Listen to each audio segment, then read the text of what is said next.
Y esto otro tiene que ver con unas palabras que quiero dedicarle, que no son muy, digamos, a propósito de la contingencia de la declaración de la OEA, que no fue posible, que era algo muy sencillo, digamos. Colombia, México, Brasil y Bolivia se opusieron a que la Organización de Estados Americanos sacara una declaración conjunta exigiendo la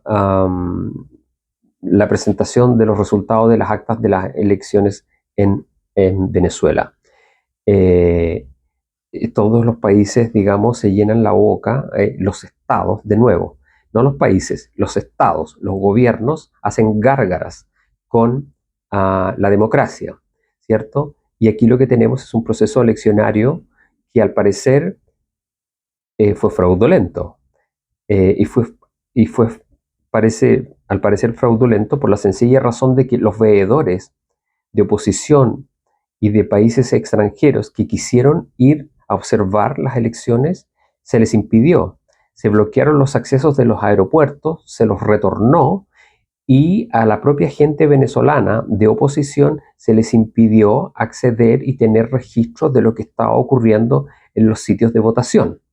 Entonces, evidentemente, cuando eso ocurre, uno está llamado a hacer suspicaz y decir qué es lo que está pasando aquí. O sea, si yo quiero hacer un proceso eleccionario limpio, el que quiera venir, que venga y vea, ¿verdad? No es lo que ha ocurrido y todo indica que hay una corrupción gigantesca y que al parecer las elecciones se las robaron. Pero más allá de eso, la idea básica era decir, ok, hagamos una declaración conjunta de estados que se muestren los resultados, las papeletas. Y no hubo acuerdo.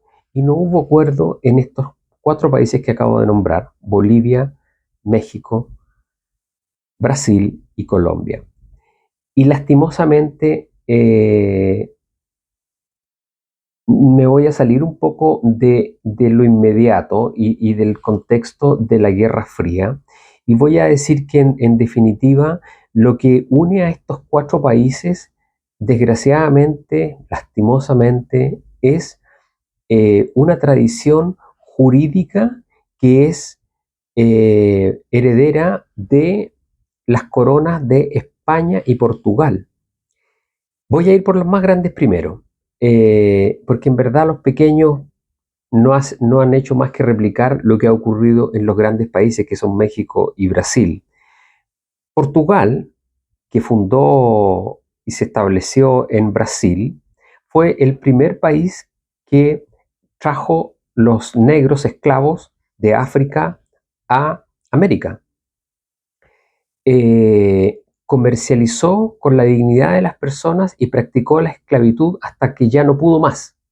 Así fundaron Brasil y llevaron y repartieron esclavos por toda América. Los esclavos que llegaron, los primeros esclavos que llegaron a Estados Unidos, que ha sido finalmente quien llevó la bandera por la lucha contra la esclavitud y en la famosa Guerra Civil, llegaron de Barbados. Y llegaron a Barbados a partir de Portugal. Esto fue causa de guerras en el siglo, durante el siglo XVI y parte del siglo XVII. España fue, fue la corona junto con Portugal, es decir, España se fusionó con la corona de Portugal en un periodo importante en que se daban estas luchas, que fue durante el reinado de Felipe II.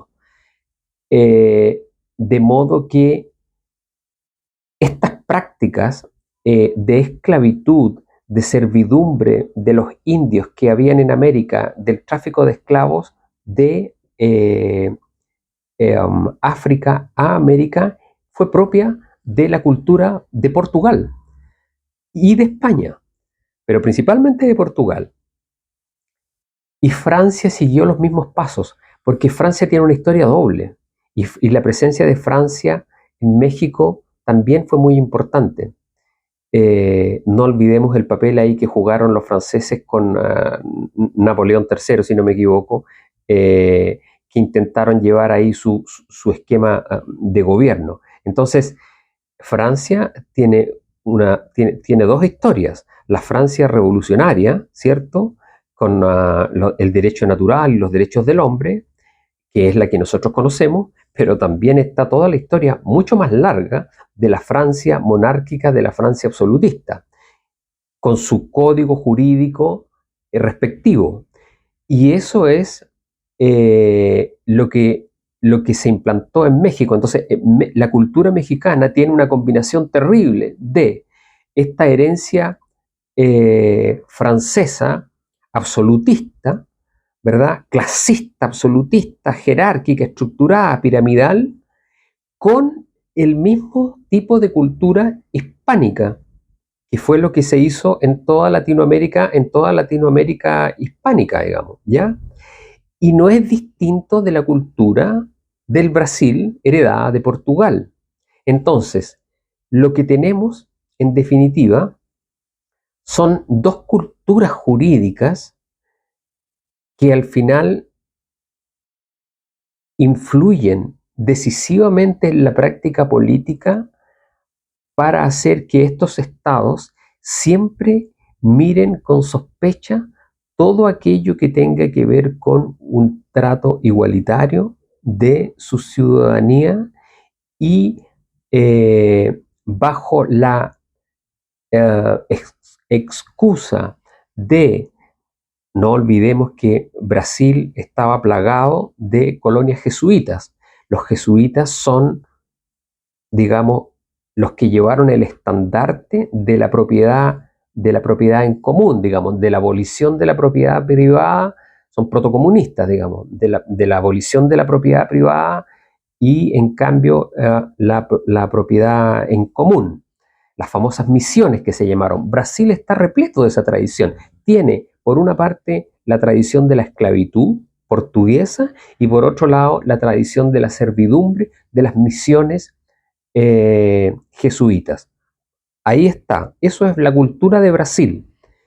Y en México tenemos la cultura hispánica de la servidumbre, de la sociedad estructurada, con lo peor del absolutismo francés. Y esos son los dos gigantes del mundo iberoamericano, Brasil, México. Y Colombia y Bolivia no hacen más que, de alguna manera, replicar esa desgraciada experiencia, esa desgraciada herencia, ¿cierto?, de sociedades estratificadas, divididas, donde unos pocos gobiernan y controlan todo y el resto vive, digamos, en condiciones de servidumbre y de semiesclavitud, ¿ya? Y de ahí el atraso que hasta el día de hoy experimentan, lo cual hace que toda esa gente que queda, digamos, rezagada y que vive en la precariedad y en la pobreza, hace que tenga siempre simpatías por estos autócratas, digamos, que se hacen del poder y que luego hacen que la gente que tiene mejor educación y que ha logrado construir en este sistema elitista y privilegiado una mejor calidad de vida. Entonces, a partir de un resentimiento que tienen, apoyan, avalan a estos autócratas que en definitiva los representan de alguna manera en un sentido negativo. ¿En qué sentido negativo? En el sentido de que ellos siempre son oposición de aquellos que en esos regímenes, en esos sistemas jurídicos y políticos que se han creado a partir de una estratificación social y de una desigualdad,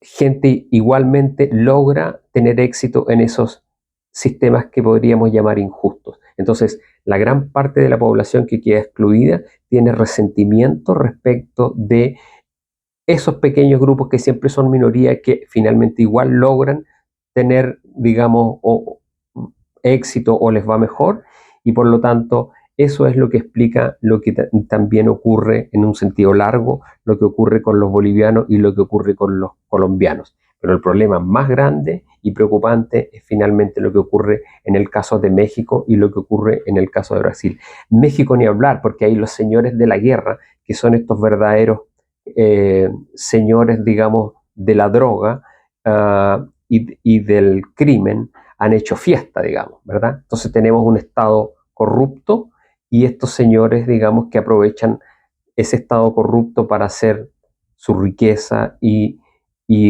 verdaderamente gobernar a sus anchas.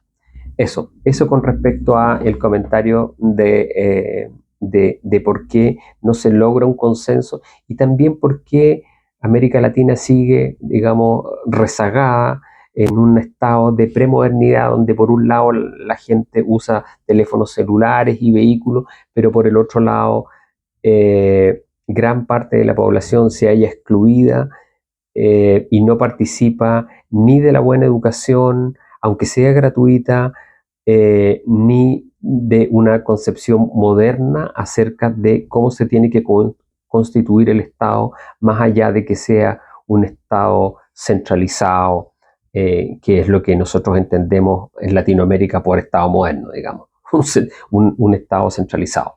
Eso, que tengan buen día.